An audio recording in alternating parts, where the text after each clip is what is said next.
Myanmar has always been on my wish list, but because of decades of military rule, it was off limits. Now the place is opening up, and I want to meet the people who've been behind closed doors for so long and find out what makes this country so mystical. It's a chaotic place, heaving street markets, gridlock roads and ramshackle historic buildings. And also, as it's monsoon season, it's drenched with rain. But then, in the middle of all the mayhem, is this place.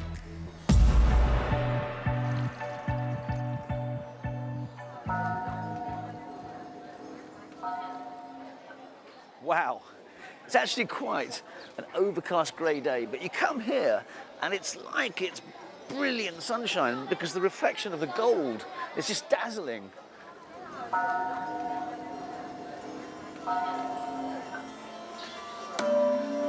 Myanmar is a deeply devout country. 89% of the population are Buddhist. The Shwedagon Pagoda is a revered holy site and a source of national pride because it stood for 2,500 years, surviving earthquakes, invasions, and the country's more recent tumultuous history.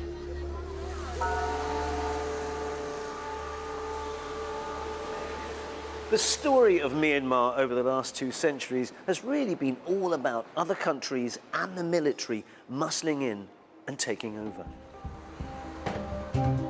The remnants of British influence can still be seen all over the city.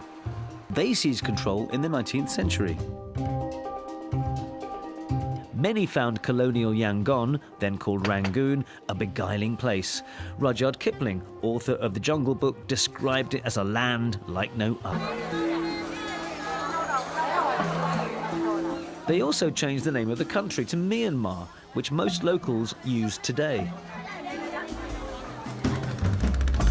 In 2011, the military government relaxed its grip. And although ethnic tensions continue, there have been some democratic reforms. It turns out my taxi driver, Shell, was himself a victim of the military regime. Hello.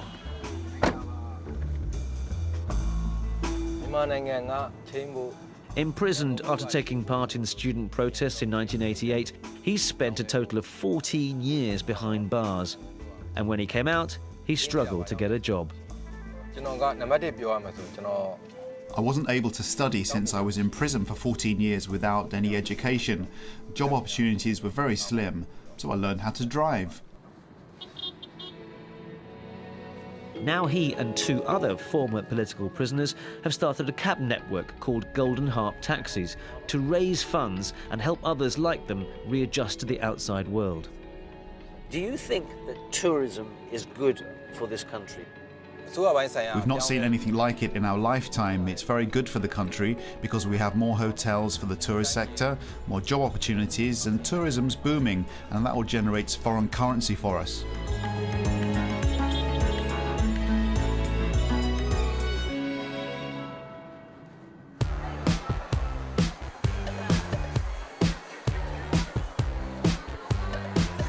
In parts of the city, the outside world is already creating flurries of excitement.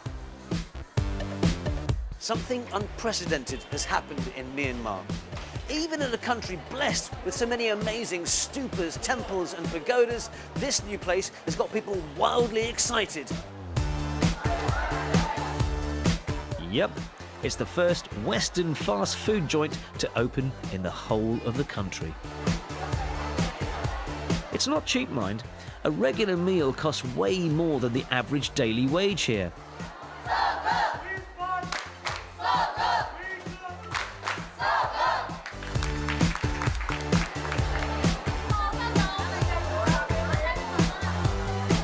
Some worry this is just the start of a big brand invasion that will ruin the unique character of Yangon.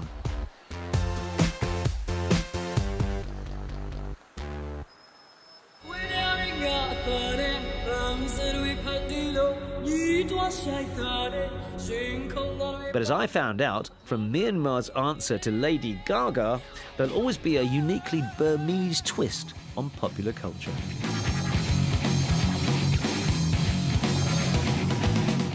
are known for two things. But one is your unique voice and also your dress sense. My sister, she's my stylist, and she helped me out with all my wardrobes. She has this inspiration from our traditional theaters. They are very colorful and bright colors and all, even the masks. And she turned it into modern costumes for me.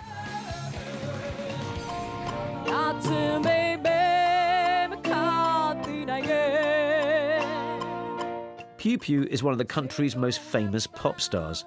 She actually trained as a doctor, but was determined to become a singer.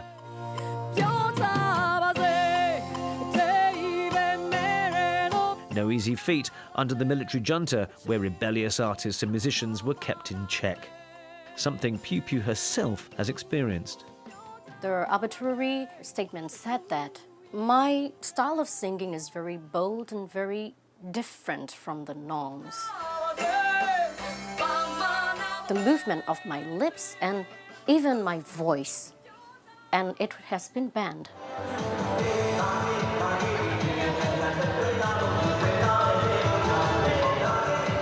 Despite the censorship, Pew Pew's lasted 12 years in the music industry. Tonight, she's performing at a charity gig.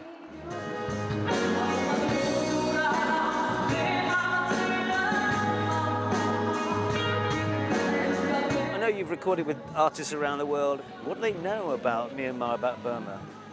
The first impression is that how could this possible to survive in the dark cave for like 50 years? It's always a very strange thing for my international artist fans. They are always curious about that. They would really want to know that how we could survive.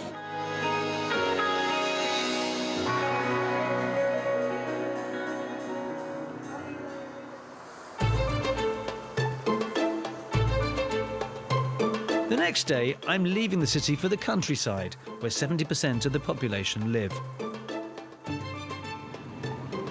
I'm heading to a pilgrimage site that is so uniquely Burmese, Mount Popper.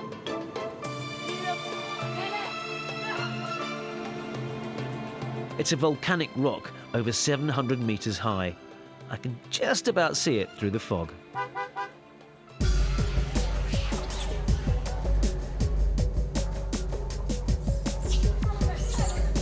Meet the macaque monkeys of Popper. Yes, cute at first, but there are 2,000 of them, and I must admit, the novelty wears off. So here we are, near the base of Mount Popper. It's kind of like mayhem here. Monkeys, people, icons, tigers, and I'm here to meet a spirit mediator. Hello, I'm Rajan. So there are gnats here, right?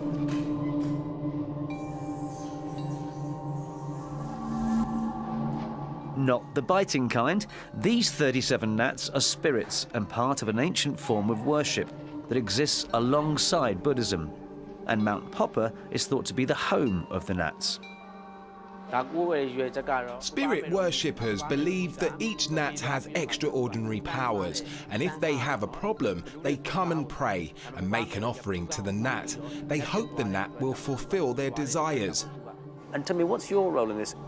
I connect with gnats and communicate with them and answer the questions people ask. Of course, we don't always connect with the spirits, but if one comes, my body will start to shake and my fingers move for a few seconds. Then I get the message and pass it to the person. The mediator explains how offerings of flowers and money are made to the spirits. One of the gnats prefers to be offered alcohol. It's all a bit mysterious, if you ask me. And that's before I've even started the climb. Okay, 777 steps. Let's go.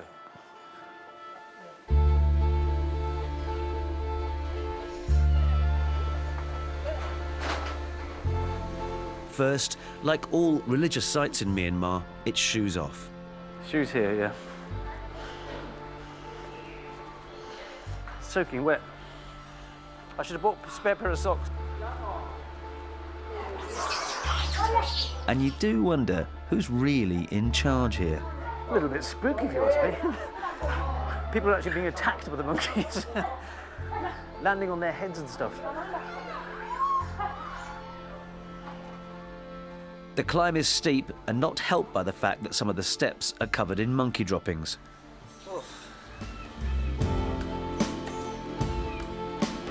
But the view going up is incredible. Golden pagodas peeking through the swirling mist. It's a surreal experience.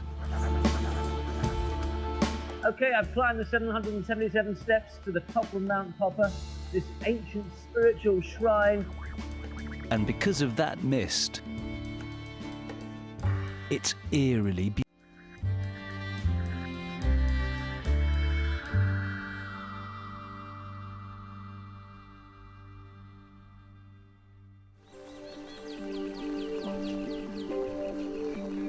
In the central plains of Myanmar lies an ancient site that some say rivals the far more famous Angkor Wat in Cambodia. So here we are, Bagan, 42 square kilometers of monasteries, temples and pagodas with a claim to be Asia's largest archaeological site. And I'm told that this is the best way to get about.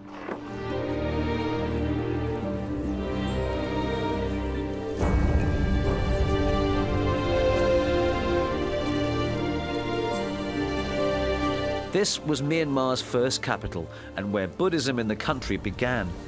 Over 2,000 religious monuments dominate the landscape. This show-stopping scenery was largely hidden from the world during the years of military rule and is yet to be overrun by tourists. What an experience.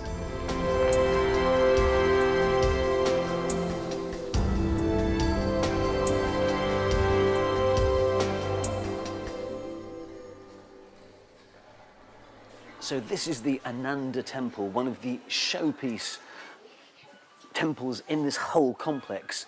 Supposed to be amazing. And I'm going to meet a man who, in a way, created tourism here way back in the 70s. And if anyone knows about the background, the history, the civilization here, it's this man.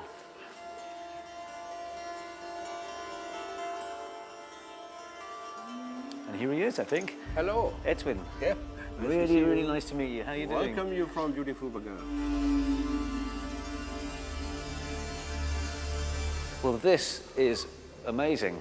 The shape of the arch, Yeah, the Gothic arch. it's a Gothic arch. Gothic arch. The gold, obviously. We haven't even reached the shrine yet. Did they build all this by hand, or was it with By hand. Yeah, no machinery, No nothing machine, like that. No machine at all, no machine. That's why. Atwin used to work in a fertilizer factory. But in 1971, he started showing tourists around in exchange for English lessons. Wow.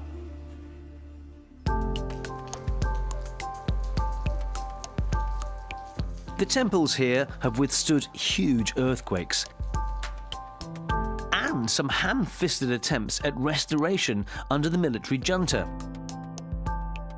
Some say that's why Bagan hasn't yet been awarded UNESCO heritage status.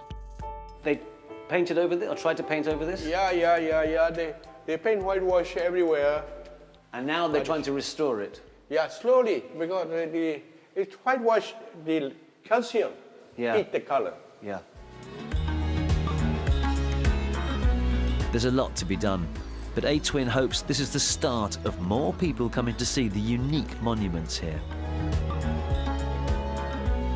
Because of that, the government situation, nobody mentioned about our culture and our country. I wanted you to know about my country and about my people all over the world. And your amazing history. Of course. We have many things to see, like this temple.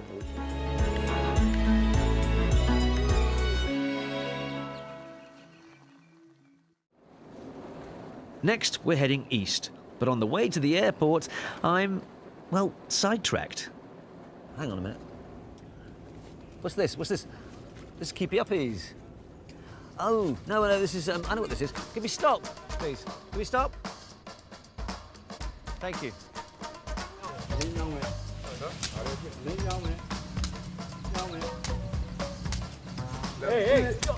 Very, very skillful.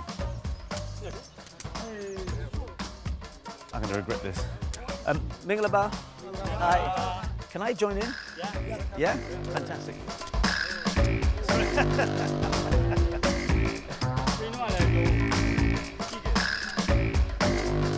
Chinlone, it's called, a 1,500-year-old ritual where the emphasis is not on winning, but on how beautifully you can play the game. Oh! There are over 200 ways to kick and pass the ball. Whoa! I want to try that one. Yeah. It's a bit hard.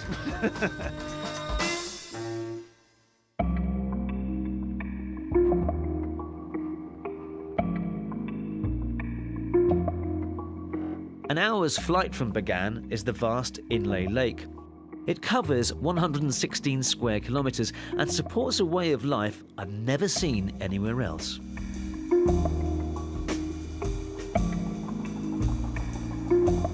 The locals here live in stilted houses and farm floating gardens.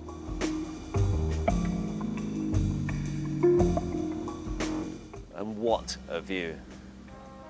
Mountains in the background, huge expanse of lake. It's so quiet.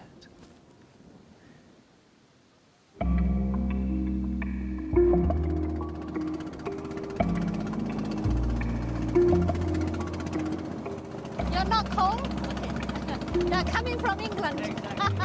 Misu's family are from the Intha people, Intha literally meaning children of the lake. We have no land to grow, so those bushes, when they die, they become floating, I won't say rubbish, but good rubbish. And on top, we put the earth from the water. So the floating garden is a very important part of our cuisine. We grow lots of vegetables such as tomatoes, beans, eggplants. So tell me about the background to this. I mean, how old is this tradition of having floating gardens? It has been forever here. I think all our ancestors on the lake has survived this way for many centuries. See, it's really float. It can move. It moves. Yeah.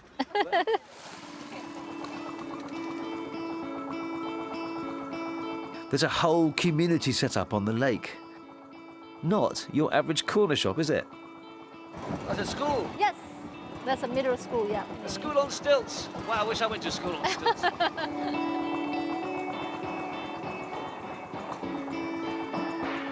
Inle is unique. Some of the fishing techniques are also unique to Inle, especially this one. The fisherman is putting this fish net into the lake. And there's one other thing. Look how he's paddling. Yes, we paddle by legs, as you can see. All boys and girls know how to paddle. Hang on a minute. With one leg. Why does he need to paddle with one leg? When you are standing like this, you can see the way farther. Another thing is that you can see when you have some, sign of fish under the water. And the third thing is that we believe that it's faster when you are driving boat by legs. Faster. It's faster, Right. much faster than when you are rowing by hands. Images of the one-legged fishermen of Inle are used to sell Myanmar the world over. But Misu tells me that today will likely be fruitless for the fishermen as recent wind and rain has made the water murky. Pollution is also a problem here, and over the years, the lake has halved in size. Can we talk to him? Of course, yes, we should. Okay. So I'm going to get into this boat. Yes. Excellent. Try to sit, yes. Now I'm going to try and balance it for him. Yeah. Oh, that's not bad. You didn't fell off. And now this is Oh, I where know. you zoom off. and I never see you again. He caught a big fish. He needs to come back.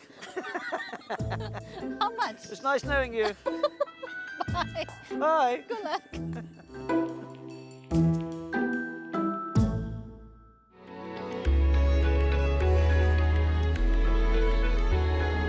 As I come to the end of my journey through Myanmar, the main impression I'm left with is that this is one of the most resourceful and fascinating countries that I've ever been to. Despite 5 decades of isolation, the people here have found some way to adapt and survive. Whether it's the pop singer I met who's battled against censorship, or the former political prisoner who's created a future for himself driving tourists around. The resilience of people here is truly humbling. Sandwiched between the tourist powerhouses of India and Thailand, travel here isn't easy or cheap, and many hope things will stay that way. Because as Myanmar starts to reconnect with the outside world, there's a strong message coming from the people here. We'll do things in our own way and at our own pace. The war, yes, they want to help us, is welcome, very good, thank you very much. However, please leave us to be independent as well. We can even inspire other people because we somehow kept in a little bubble protection for only 5-6 decades. So certain treasures were hidden and kept intact. And maybe this is a great opportunities for all people, for us, but also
organization ကတော့ကျမတို့ဖွဲ့ထားတာကတော့6လကျော်ပြီပေါ့နော်တစ်နှစ်ထဲတော့ဝင်နေပါပြီဒီ data ဖွံ့ဖြိုးရေးအတွက်ရယ် tourist တွေပို့ပြီးတော့လာအောင်ဆိုပြီးတော့ပေါ့နော်အရွယ်ချက်နဲ့ပေါ့ဖွင့်ထားတာတော့ရှိပါတယ် heritage walk ကိုဘာလို့ create လုပ်ထားလဲဆိုရင်တော့ heritage building တွေကဒီကလောရဲ့ attraction ပေါ့နော်ကျမရဲ့ favorite place ကတော့ Kingwood School ရယ် railway station ကတော့ကျမရဲ့တကယ် favorite ပါပဲ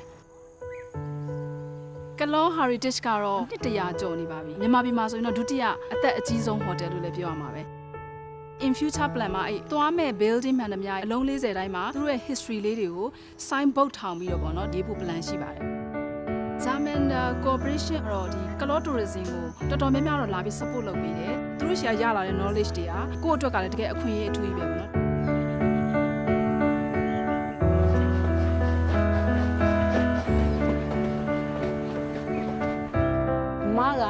ချက်ပြုတ်ကိုအရန်ဝါသနာပါပါတယ်ငယ်ငယ်လေးတွေကပေါ့စားစာကိုလည်းအရန်လဲစိတ်ဝင်စားတယ်အများသောအားဖြင့်ဒီ local ingredients တွေကိုသုံးပါတယ်အရွက်လေးတွေဆိုရင်လည်းအတက်နိုင်ဆုံးကိုစိုက်တယ် organic လေးရအောင်ဝန်ထမ်းတွေအားလုံးကလည်းကျမရဲ့မိသားစုတွေပါပဲအလုပ်လုပ်နေတယ်လို့သဘောမထားဘဲနဲ့အကြောင်းတစ်ခုကိုလာတက်နေတယ်လို့သဘောထားပြီးတော့သင်ဖို့အတွက်သူတို့ကိုလည်းအများအားပြောတယ်